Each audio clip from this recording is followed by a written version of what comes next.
Imagine a melody so powerful could charm wild beasts, soothe raging rivers, and even bring tears to the eyes of the gods themselves. Now imagine that melody being played for the most heartbreaking reason of all, to retrieve a lost love from the silent realm of the dead.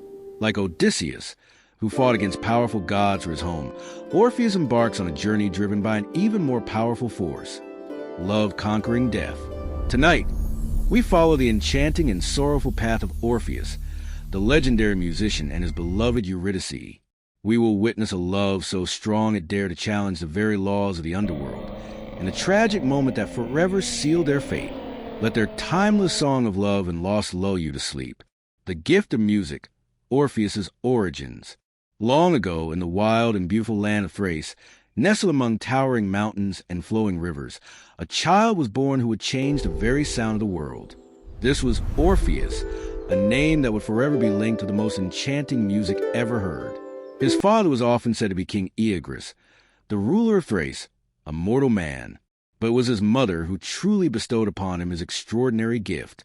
She was Calliope, one of the 9 muses, the goddesses of art, literature, and science. Calliope was a muse of epic poetry and eloquence, meaning she inspired great stories and beautiful words. With such a divine mother, it was no wonder that Orpheus was destined for greatness, not with a sword or shield, but with a lyre and his voice.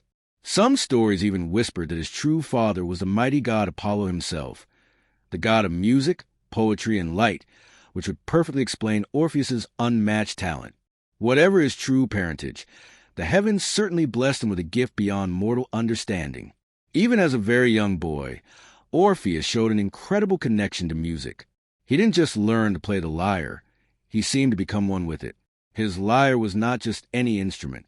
Some myths say it was given to him by Apollo himself, a magnificent gift from the god of music. Other tales suggest it was a present from Hermes, the messenger god, who crafted the very first lyre from a tortoise shell. Either way, in Orpheus's hands, it was pure magic. He mastered it completely, plucking strings and singing melodies that flowed from his very soul, creating harmonies that no mortal had ever heard. The effect of his music was truly legendary. When Orpheus played, the world around him seemed to hold its breath to listen.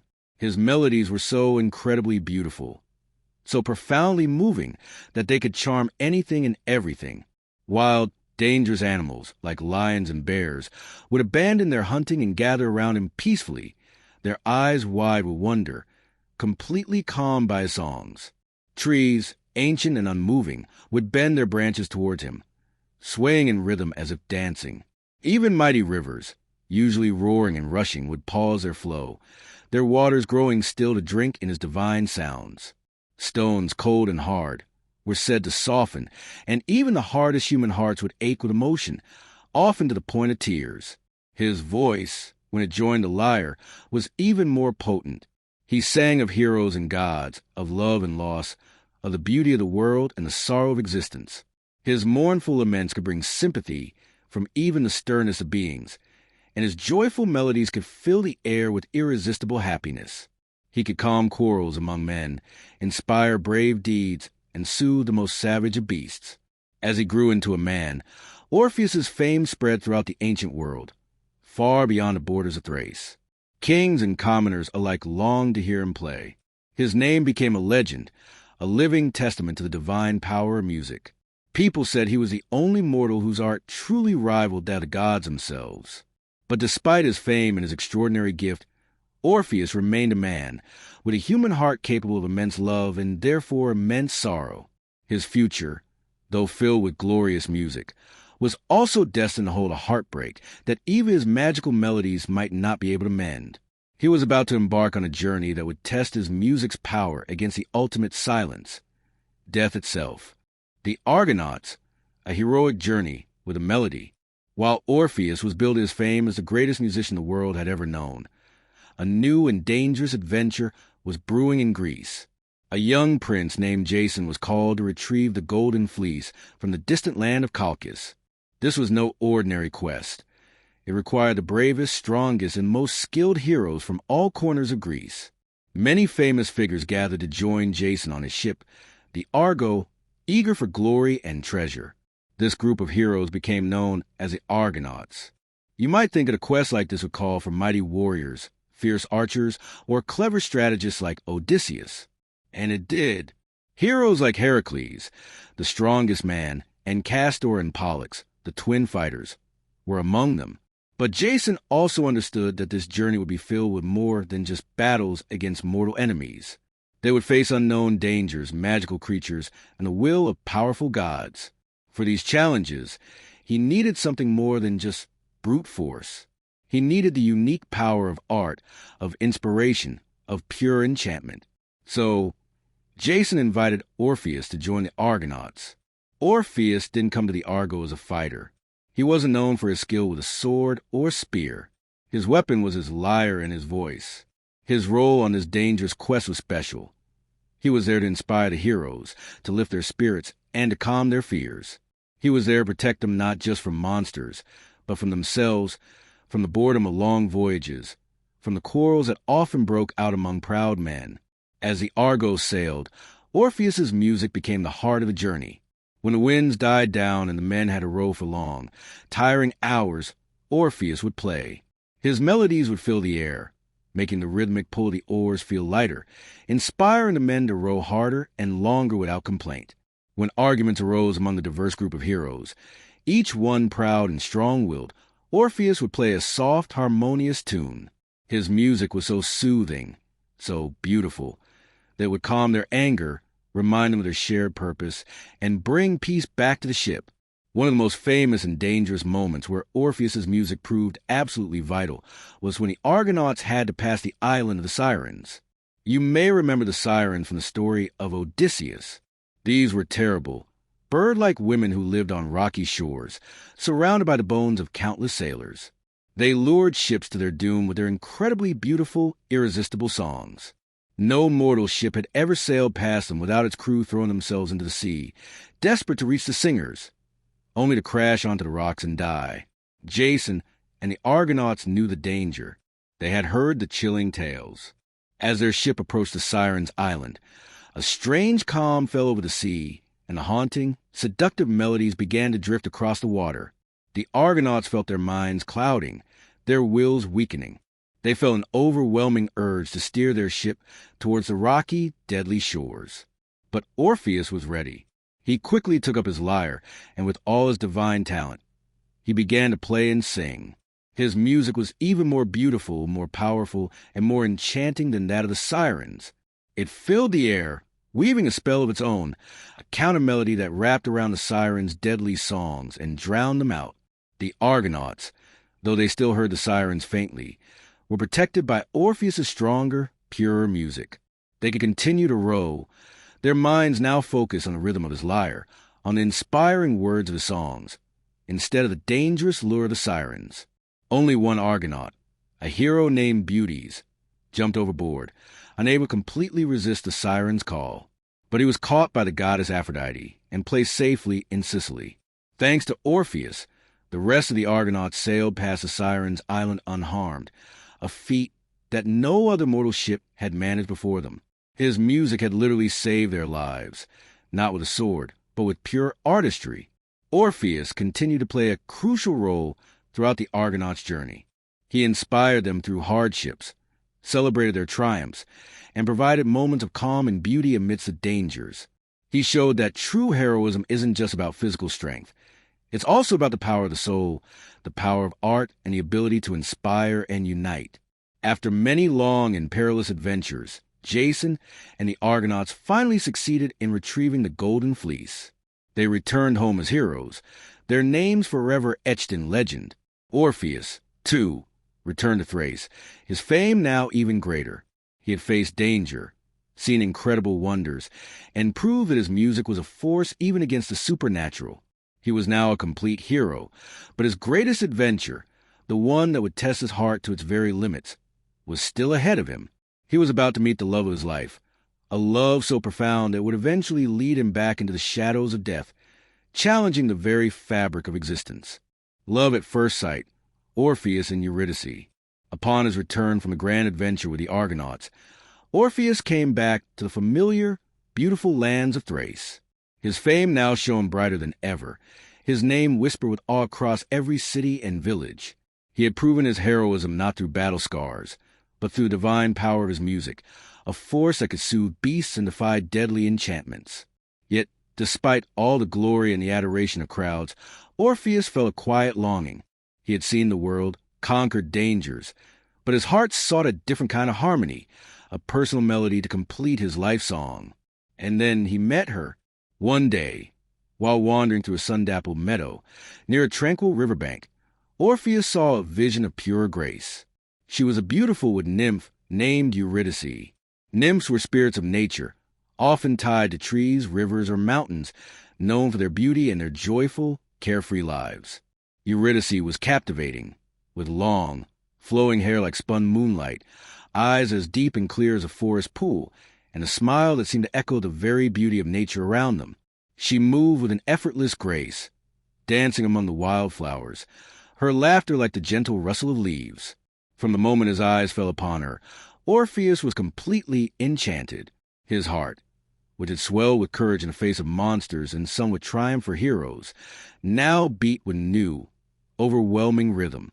He felt a connection unlike any he had ever known, a profound sense that his soul had found its other half. His music, though powerful, had always been a solitary expression until now. With Eurydice, he imagined a duet, a shared melody that would make his life complete. He approached her, not with grand words or boasts of his adventures, but with the purest expression of his soul, his music. He took up his lyre, and as his fingers touched the strings, a melody flowed forth that was unlike any he had played before. It was a song of pure love, of yearning, of the beauty he saw in her. The notes danced through the air, weaving around her, speaking directly to her heart. The wildflowers around them seemed to sway in time. The birds quieted to listen, and even the gentle river seemed to slow its current, all captivated by the sheer artistry of his confession. Eurydice, who had surely heard many charming songs from other suitors, was utterly moved by Orpheus's music. It was not just beautiful, it spoke to her very being. She felt a connection that went beyond words, a recognition of a soul as pure and beautiful as the music itself. She looked at him, not just as a famous musician, but as the man whose song had touched her deepest self. She fell deeply and completely in love with him. Their love was a perfect harmony, a legend in itself. They were married in a joyous ceremony, a celebration of two souls finding their perfect match. Some myths say the god Hymen, who presided over weddings, was present, a good omen. Orpheus and Eurydice chose to live a simple, idyllic life together in the Thracian countryside. Their days were filled with love, laughter, and, of course, music. Orpheus would play his lyre and sing for his beloved Eurydice every day. His songs were no longer just for charming nature or inspiring heroes. They were expressions of a profound joy and devotion to her. He sang of their love, of the beauty of the world they shared, of the happiness that filled their lives. When he played, the forest would grow even lusher, the flowers even brighter, and the air itself seemed to hum with their shared joy. Eurydice, in turn, inspired his most beautiful melodies. Her presence was his muse, her laughter his rhythm. They walked through meadows hand in hand, their love a beacon of pure happiness. They knew no sorrow, no arguments, no doubt. Their bond was unbreakable, a testament to the idea that true love could exist, a perfect blend of human and nymph. They were a golden couple, their happiness radiating outwards, touching the very fabric of the world around them. It was a time of pure, undisturbed bliss, a dream of perfect harmony that they wished would last forever. However, even the most perfect happiness can be fragile, especially in a world touched by the whims of gods and the shadows of fate. Their joy, so pure and bright, cast a long shadow, attracting the unwanted attention of others, and setting the stage for a tragedy that would test the very limits of love, music, and the laws of life and death. Their perfect harmony was about to be shattered, and Orpheus's greatest challenge would not be to play for men or beasts, but to play for the silent, unyielding rulers of the underworld. The idyllic days of Orpheus and Eurydice, filled with music and love, seemed destined to last forever. Their happiness was a radiant light in the Thracian countryside, a constant melody played out amidst the wildflowers and sun-dappled groves. Yet, Even the most beautiful songs can end on a sudden, unexpected, and heartbreaking note. Fate, a force even the gods could not fully control, had a cruel twist in store for the lovers. It was a beautiful, warm day, much like any other in their blissful life together. Eurydice was out in the sunlit meadow, enjoying the freedom and beauty of nature, just as nymphs always do. She was with her fellow dryads, other nymphs of the trees and forests, dancing lightly among the vibrant wildflowers. Perhaps they were gathering blossoms, or simply chasing butterflies, their laughter echoing sweetly through the air. The scene was one of pure innocence and joy, a perfect picture of their harmonious existence.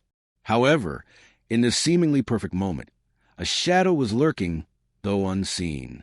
In some versions of myth, a figure known as Aristeus entered the scene. Aristeus was a shepherd, a minor god of rural arts like beekeeping and olive growing, and he was known for his fondness for nymphs. He had seen Eurydice and was immediately captivated by her beauty. Driven by desire, he began to pursue her through the meadow, his intentions far from innocent. Other versions simply describe a random satyr, a wild half-human, half-goat creature, who saw her and gave chase. Regardless of who it was, Eurydice found herself suddenly in danger, fleeing from unwanted attention. Terrified by the sudden pursuit, Eurydice ran as fast as she could, trying to escape. Her graceful steps, usually so light, now became desperate. She darted to the tall grass, through groves of trees, her heart pounding with fear. She was focused only on getting away, on finding safety.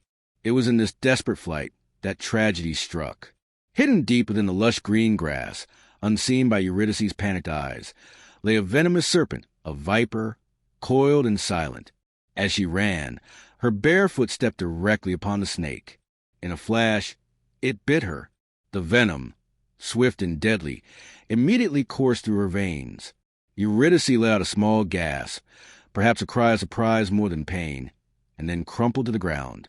Her vibrant life, so full of joy and the music of Orpheus, was extinguished in an instant. There was no struggle, no long suffering, just a sudden, silent departure. She simply ceased to be, leaving behind only the lingering scent of wildflowers and the terrible stillness of the meadow.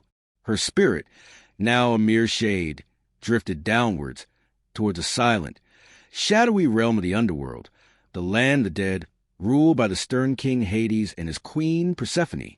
Orpheus, meanwhile, was likely not far away, perhaps playing his lyre under a tree, creating melodies inspired by a beloved. But suddenly, the world around him seemed to change. The vibrant colors of nature seemed to dull, the air grew heavy, and a profound silence fell. His music, which had always flowed so effortlessly, now felt flat, hollow, as if something vital had been torn from his very soul. He didn't know why, but a terrible dread filled his heart. He rushed through the meadow, searching for Eurydice, calling her name. But there was no reply, only the mournful echo of his own voice. He found her lying lifeless among the flowers, her face serene, but her body cold and still. The small, dark mark of the snake bite was the only sign of the horror that had occurred. Orpheus's grief was immediate and overwhelming. It was a sorrow so profound, so agonizing, that it shattered his very being. His cries of despair ripped through the air, piercing the silence that had swallowed Eurydice's laughter. He fell to his knees beside her, his lyre falling from his hand, silent. The world, which had once danced to his tunes, now wept with him. His glorious music, once capable of bringing joy and harmony, now transformed into the most heartbreaking laments imaginable. He took up his lyre again, but now his songs were not of love and happiness, but of sorrow and loss. He sang of Eurydice's beauty, of their perfect love, and of the cruel fate that had stolen her away. His mournful melodies echoed through the forests, across the mountains, and over the rivers. Wild beasts, who had once gathered peacefully to his joyful songs, now bowed their heads in shared sorrow. Even the trees seemed to shed their leaves, and the rivers flowed with tears, all touched by his immense grief. No one had ever heard such profound, aching music. The sorrow was unbearable. Orpheus could not imagine a life without Eurydice, a world without her laughter and her presence. The music he created, which had been the essence of his soul, now served only to express his boundless despair. He felt her absence in every breath, every note, every beat of his shattered heart. He knew she was gone, taken to the cold, silent realm of the dead, a place from which no mortal could ever return. Yet a desperate, impossible idea began to form in his grieving mind. What if his music, so powerful it could charm even gods and monsters, could reach even further? What if it could pierce the veil between life and death? What if it could bring her back? This radical, unprecedented hope would drive him to undertake a journey that no mortal had ever dared, a descent into the deepest abyss, challenging the very laws of existence for the sake of his lost love. His path would lead him to the dreaded Underworld, a journey into the Underworld. The despair that gripped Orpheus was so immense that it sparked an unthinkable idea. He would brave the impossible. He would journey to the Underworld, the gloomy realm of the dead, to retrieve his beloved Eurydice. No living mortal had ever willingly entered Hades' domain and returned. It was a place of no return, where souls were trapped forever. But Orpheus's love was stronger than fear, stronger than any warning. His determination was absolute. He would face death itself, armed only with a profound grief and the supernatural power of his music. He left the sunlit world behind, seeking the hidden entrance to the Underworld. Different myths describe various pathways. Some say it was through a dark cave in the Peloponnese, others a deep chasm in the land of Laconia, or even through the murky waters of the Charon River, one of the 5 rivers of the Underworld. Orpheus, guided by his desperate love, found his way to these chilling thresholds. The air grew heavy and cold, the light faded, and the sounds of the living world died away, replaced by an eerie silence. His first challenge was Charon, the old, grumpy ferryman of the dead. Charon's job was to ferry the souls of the deceased across the dark, swirling waters of the river Styx, the boundary between the living world and the realm of Hades. No living being was allowed to cross without payment, and Charon was known for his stubbornness and his refusal to bend the rules. As Orpheus approached the bank, he saw countless ghostly figures, the shades of the unburied dead, wailing and begging Charon to take them across, but the ferryman ignored them. Orpheus didn't try to argue or force his way. Instead, he simply took up his lyre. As his fingers brushed the strings, a melody so sorrowful and pure filled the gloomy air. He sang of his heartbreak, of Eurydice's sudden, unjust death, and the overwhelming love that drove him to this forbidden place. Charon, who had heard countless laments from the dead over centuries, had never heard such music. His stern, ancient face softened, and his eyes filled with a glimmer of emotion. He willingly extended his boat, allowing Orpheus to step aboard, ferrying him across the dark waters of the Styx without a word, completely charmed by the sheer power of his song. Once across, Orpheus faced another terrifying guardian, Cerberus, the monstrous 3-headed dog who guarded the gates of Hades' palace. Cerberus was enormous, with sharp fangs, venomous drool, and a constant, thunderous growl that echoed to the bleak landscape. He was meant to keep the living from entering and the dead from leaving. His roar alone could strike fear into the bravest hearts. As Cerberus sprang forward, snarling and baring his teeth, Orpheus did not hesitate. He began to play his lyre again, this time a soothing, hypnotic lullaby. The music was so gentle, so calming, that even the ferocious Cerberus felt its spell. His 3 heads slowly began to droop, his growls softened into soft whimpers, and his eyes, one by one, closed in a deep, peaceful sleep. Orpheus stepped carefully past the slumbering beast, a silent testament to the unparalleled power of his art. As he ventured deeper into the underworld, Orpheus continued to play. His music was a beacon in perpetual darkness, a source of profound emotion in a realm devoid of feeling. The very landscape of Hades seemed to respond. The eternally tormented souls, usually consumed by their punishments, paused their endless suffering to listen. Sisyphus, condemned to forever push a massive boulder up a hill only for it to roll back down, stopped his endless toil, his shoulders slumping as he listened. Tantalus, eternally thirsty and hungry, standing in water that receded when he tried to drink, and under fruit that pulled away when he reached, forgot his torment for a moment, his eyes wide with a fleeting sense of peace. Even the Furies, the terrifying goddesses of vengeance with snakes for hair and whips in hand, known for their relentless pursuit of wrongdoers, shed silent tears of black blood, their fury momentarily calmed by the heartbreaking beauty of the song. The ghostly figures of the ordinary dead, the countless shades swirling to the field of asphodel, gathered around him, drawn by the music, their mournful whispers quieting into awestruck silence. For a brief time, Orpheus's music brought a rare moment of peace and emotion to the bleak, unchanging realm of Hades. He had passed through the impossible guardians and touched the hearts of the unyielding dead, all with the power of his lyre. Now, he stood before the very rulers of this silent kingdom, ready to make his desperate plea. A plea to the rulers of the dead, Hades and Persephone.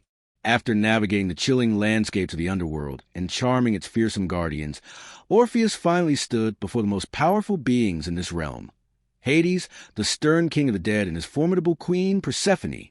Their throne room was a place of immense, somber grandeur, built of dark rock and precious metals, lit by a dim, otherworldly glow that cast long, imposing shadows. Hades, a powerful god with a dark beard and an unyielding gaze, sat upon his throne, an aura of absolute authority around him. Beside him sat Persephone, beautiful yet solemn, her face often reflecting the melancholy of her existence as queen of the underworld, a place she was once dragged to against her will. Countless shades of the dead, usually silent and mournful, stood respectfully or fearfully around their thrones, witnessing the unprecedented presence of a living mortal. No one had ever dared to make a request like this, to challenge the fundamental law of death. Orpheus, dressed in his earthly clothes, his face pale with a journey and profound grief, stepped forward. He did not yell or demand. Instead, he took up his lyre, and with a deep breath, he began to play. This was not just a song. It was a desperate plea, a raw outpouring of his shattered heart. He played a melody that combined all the beauty of his love for Eurydice with the agonizing pain of her loss. His voice, normally so enchanting, now trembled with sorrow and longing, yet it carried an irresistible power. He sang of how he had first met Eurydice in the sunlit meadows of Thrace, of their perfect, harmonious love, and the joy she brought to his life. He described the cruel, sudden injustice of Serpent's bite, how her vibrant life was snatched away too soon. He spoke of his unbearable grief, how the world had lost its color and music without her, and how he could not bear to live in a world where she no longer existed. He did not ask for pity for himself alone, but for the universal injustice of such a beautiful life being cut short. He argued that all mortals eventually come to Hades. His only request was to bring her back for a brief time, so they could live out their natural lives together, and then they would both return to Hades' realm in time. He promised a return, to not defy death itself forever, but simply to reverse this single, cruel twist of fate. As Orpheus's song filled the silent, mournful halls of the underworld, an impossible thing happened. The perpetually stern face of King Hades began to soften. His dark eyes, which rarely showed emotion, became heavy with a deep, unfamiliar sadness. Tears, something Hades had never been known to shed, began to well up in his eyes, perhaps tears of black ichor rolling down his cheeks. Even Persephone, who herself knew the pain of being separated from the living world, wept openly. Her face, usually so composed, now reflected profound empathy. The Furies, who had wept before, now wept harder. The suffering souls, Sisyphus and Tantalus, paused their eternal torments, their eyes closed, their minds momentarily freed by the sheer sorrow and beauty of the music. Even the fearsome Cerberus, usually so watchful, whimpered softly from his sleep. Hades, finally breaking the silence, raised his hand, signaling Orpheus to stop playing. His voice, usually cold and commanding, was now tinged with strange softness, a sign that he was truly moved. "Mortal," Hades said, "your music has touched even the hearts of the dead. Never before has such a plea been made, nor has such a song been heard in my realm. I will grant your wish. Eurydice shall return to the world of the living." Orpheus's heart soared with a desperate, overwhelming joy. He could barely believe what he was hearing. He had done it. He had moved the unmovable. But then Hades continued, his voice regaining some of its sternness as he laid out the condition. "However, there is one unbreakable rule. Eurydice will follow you as you ascend from my realm. You must not look back at her. You must not turn your head or glance over your shoulder or even try to speak to her. Not once, until you have both reached the sunlight of the upper world. If you look back, even for a moment, before you are both fully in the light of day, she will be lost to you forever. Return to my kingdom, and this time there will be no second chance. Orpheus, filled with gratitude and newfound hope, readily agreed to the condition. It seemed simple enough, a small price to pay for the return of his beloved. He knew he had to trust Hades completely, trust that Eurydice was indeed following him. He was ready to face the long, dark climb, knowing that with each step, he was bringing her closer to the sunlight, closer to him. The joy of her impending return overshadowed any doubt or difficulty. He had achieved the impossible. Now, he only had to follow one simple rule. With Hades' stern command echoing in his ears, Orpheus turned and began his long, arduous climb out of the underworld. His heart, once shattered by grief, now swelled with fragile, soaring hope. Eurydice was following him. He had defied death, moved the rulers of the dead, and his beloved was about to be returned to him. All he had to do was walk forward, never looking back, never doubting, until they both reached the golden light of the living world. The path out of the underworld was a long and treacherous one. It was a winding, steep ascent, a dark and narrow tunnel that seemed to stretch endlessly upwards. The air was cold and heavy, filled with the faint whispers of the wandering shades. There were no lights, no guiding stars, only the dim, ghostly glow of the underworld itself. Orpheus moved cautiously, one step after another, his lyre clutched in his hand. Though he did not play, he needed to focus all his will on the task ahead, on resisting the one forbidden act. Behind him, Eurydice followed. She was a shade, a spirit, barely visible in the gloom. She made no sound, her footsteps silent, her presence as ethereal as a wisp of smoke. Orpheus could not see her, could not hear her, could not feel her touch. This silence, this invisibility, began to gnaw at his mind as he climbed, every step bringing him closer to the light. Doubt began to creep into his heart. It was a cruel, insidious doubt, a serpent in his mind, more dangerous than any viper. Was she truly there? Was Hades playing a cruel trick? Had he misunderstood the condition? He had just spent time among the deceits and shadows of the dead. What if he was walking alone, his hope a cruel illusion? His human heart, after so much suffering and loss, yearned for confirmation, for just one glimpse, one sound, one touch to confirm that she was real, that she was truly behind him. The silence felt deafening, the darkness absolute. The closer he got to the sunlight, the stronger the doubt became. He could see the faint glimmer of the sun at the very end of the tunnel, a tiny circle of pure light, a promise of the world he yearned for. But as the light grew, so did his anxiety. He was almost there, almost free, but what if he was alone? What if he was bringing back nothing but an empty victory? The pressure was immense. His love, so strong and desperate, became his undoing. Just as his foot stepped into the first golden rays of sunlight, just as he was about to be fully out of the dark cavern, his resolve broke. The longing, the doubt, the unbearable need for confirmation overwhelmed him. He spun around, his head turning back into the darkness. In that fleeting moment, he saw her. There she was, Eurydice, her ghostly form illuminated for just an instant by the distant light from the living world. Her eyes, filled with love and sadness, met his. Her hand reached out to him, her lips forming his name, Orpheus. In a faint, fleeting whisper like a sigh of wind. She was real. She was truly there, just a step behind him, just shy of the light.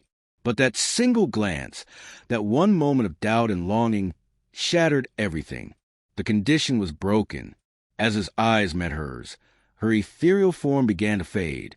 She was instantly, irrevocably, pulled back into the suffocating darkness of the underworld.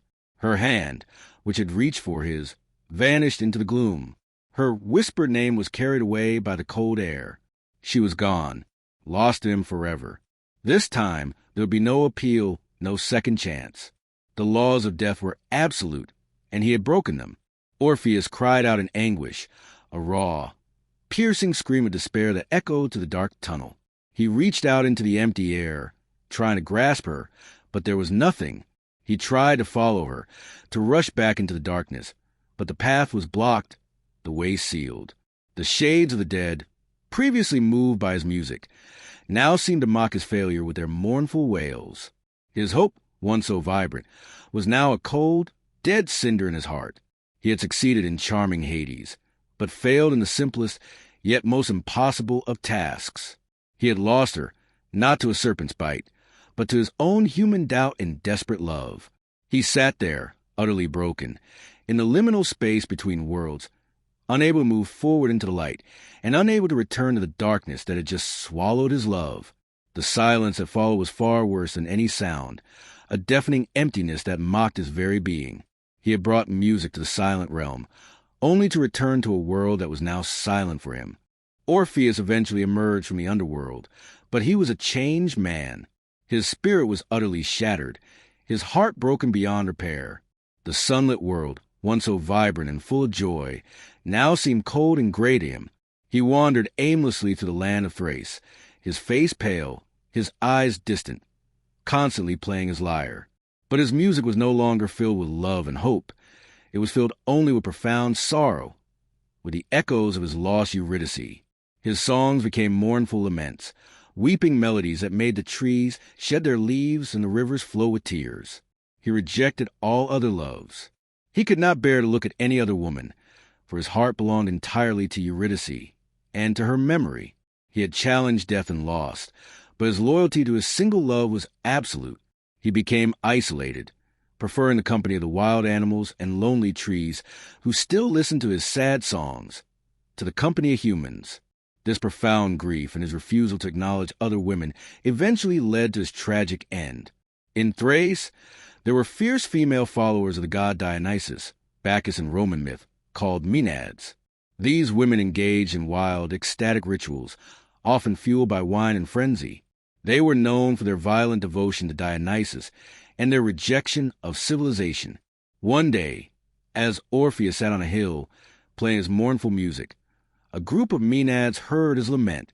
In some versions, they were angered by his refusal to join their revels, or by his constant rejection of women, or by his melancholic songs that interrupted their wild celebrations. They were in a frenzied, drunken state, consumed by their divine madness. They attacked him. They charged at him with their bare hands, with sticks, stones, and anything they could find. Orpheus, lost in his grief and his music, made no attempt to defend himself. His magical lyre, which had charmed beasts and gods, could not calm their maddened frenzy. They overwhelmed him, tearing him limb from limb in their savage rage. As he died, his last breath was a whispered farewell to Eurydice. His head, still uttering her name, floated down the Hebrus River, his beloved lyre floating beside it, still faintly plucking mournful notes in the current. They drifted all the way to the island of Lesbos, where the Muses found him and buried his head, establishing a shrine where his musical spirit continued to inspire poets. But Orpheus's soul, finally released from his earthly suffering, wasted no time. It descended swiftly into the underworld, the realm he had once dared to leave. This time, there was no turning back, no conditions, no doubt. He passed through the silent fields of Asphodel, beyond the rivers of the dead, until he finally found her. There, in the eternal gloom of Hades' realm, Orpheus and Eurydice were at last reunited. This time, their embrace was eternal, their love unburdened by doubt or mortal rules. He could look at her, touch her, and be with her forever. They walked hand in hand through the meadows of the blessed, their love a silent, perfect harmony in the land of shades. His music, which had once touched the hearts of the living and the dead, was now a private melody shared only with his beloved for all eternity. The tale of Orpheus and Eurydice is a timeless myth, not of battles or conquests, but profound, often tragic, power of love. Orpheus, the greatest musician, born with a divine gift that could charm all of nature, embarked on an impossible quest to retrieve his beloved Eurydice from the clutches of death. His journey into the silent, terrifying underworld, where he charmed Charon, lulled Cerberus, and even brought tears to the eyes of Hades and Persephone with his heartbreaking music, stands as a testament to love's boundless strength. He pushed the very limits of what was possible, challenging the absolute laws of life and death. Yet, his story is also a poignant reminder of human fragility. His single, desperate glance back, born of overwhelming doubt and longing, tragically snatched Eurydice away forever, just as they reached the light. This moment highlights the immense cost of failing to trust and the permanent consequences of a broken promise.